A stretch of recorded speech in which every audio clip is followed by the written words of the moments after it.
యూఎస్లో ఒక రీసెంట్గా ఒక కేసు చూసామండి.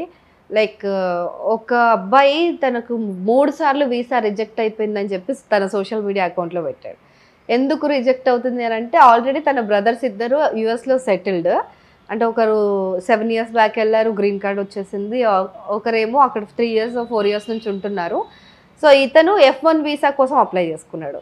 సో F1 వీసా మరి అక్కడికి వెళ్ళిన తర్వాత నువ్వు మీ బ్రదర్స్ ఇద్దరు అక్కడే ఉన్నారు, నీకు ఇక్కడ ఫ్యామిలీ కూడా ఎవరు లేరు, సో నువ్వు కూడా అక్కడికి వెళ్ళి సెటిల్ అయిపోవడానికి నువ్వు ఇది ప్లాన్ చేస్తున్నావు, నువ్వు మళ్ళీ ఇక్కడికి వస్తావు అనే నమ్మకం మాకు లేదు అని చెప్పి వీసా అధికారులు క్లియర్గా చెప్పి రిజెక్ట్ చేస్తున్నారంట. సో ఇలా చూస్తారా అంటే ఒక ఫ్యామిలీ నుంచి ఇంతమంది అక్కడ ఉండాలి, ఈ ఫ్యామిలీ నుంచి ఇంతమందే వెళ్ళాలి అమెరికాకి అనే రూల్ ఏమన్నా ఉందా?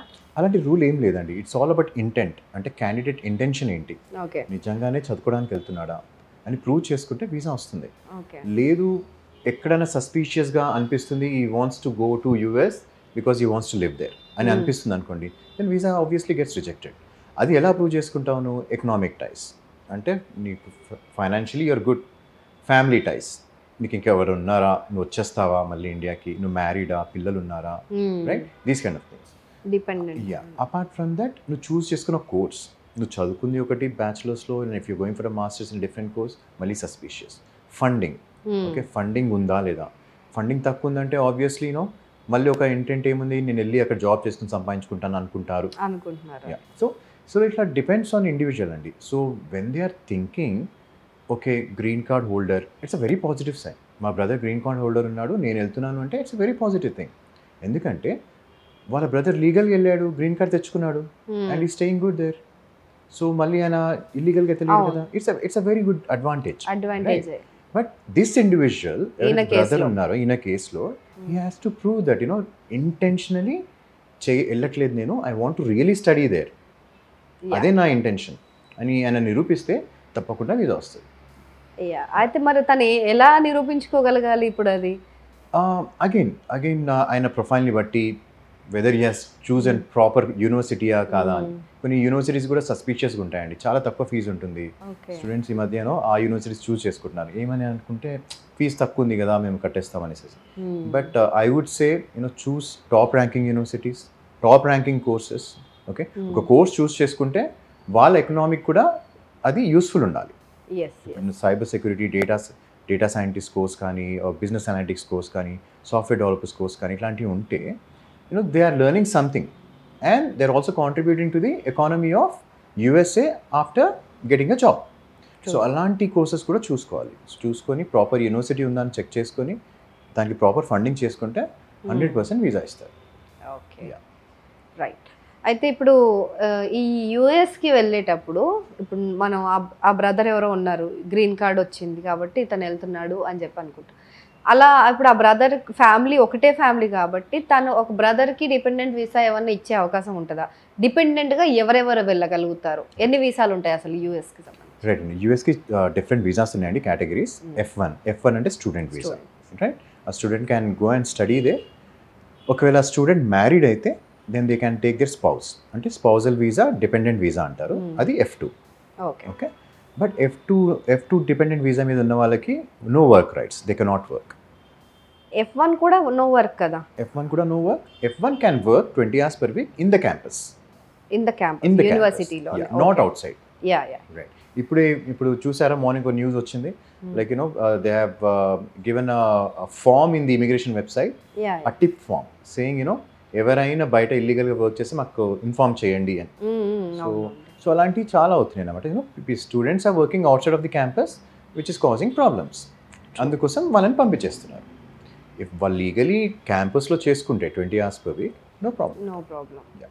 సో F2 అనేది dependent spousal visa. So children can go and also the spouse. Okay, then next one is H1B visa. H1B visa work permit. Employer nomination చేస్తారు and they'll get the lottery system and వాళ్ళకి long term work వస్తుంది up to 3 years. వాళ్ళ స్పౌస్ని తీసుకెళ్ళాలంటే H4 visa apply చేసుకోవాలి. H4 visa again they cannot work, no working rights, but they can carry their children along with that. వీళ్ళు business చేయొచ్చా? అక్కడ లేదండి, business చేయలేరు, earning అసలు ఏం ఎర్నింగ్ ఉండొద్దు, ఏం ఎర్నింగ్ ఉండకూడదు. అండ్ బిజినెస్ చేయడానికి ఇంకో వీసా ఉంటుంది, లైక్ EB-5 కేటగిరీ వీసాస్ ఉంటాయి. ఇట్స్ హెవీ ఇన్వెస్ట్మెంట్ అండి. It involves lot of crores of money. So అది EB-5 వీసా అంటారు. అంటే డిపెండెంట్ గా వెళ్ళి చిన్న చిన్న బిజినెస్లు, ఇప్పుడు మన వాళ్ళు అక్కడికి వెళ్ళి కొంతమంది మెహందీ పెడితే కూడా $20 $30 వస్తుంది అట్లా అని చూస్తున్నారు. ప్రాబ్లీ లీగల్ గా if they get some permits, license or permits, stall కానీ అలాంటివి ఉంటే రెగ్యులేషన్స్ కి ఫాలో అయితే చేసుకోవచ్చండి. బట్ లీగల్ డైరెక్ట్ అయితే ఏం లేదు వాళ్ళకి ఎర్నింగ్ కోసం. రైట్. నెక్స్ట్ ఇంకా so we have O visas, అంటే హైలీ కేటగరైజ్డ్ వీసాస్. ఇవి అంటే very common like doctors or rare talents, okay, skill visas అంటదండి. సో అందులో O2 అని ఉంటుంది, O1 వీసా అని ఉంటుంది.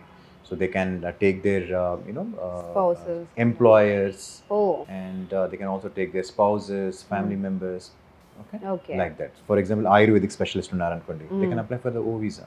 Okay. Research specialist unnaru ankondi, they can apply for the O visa.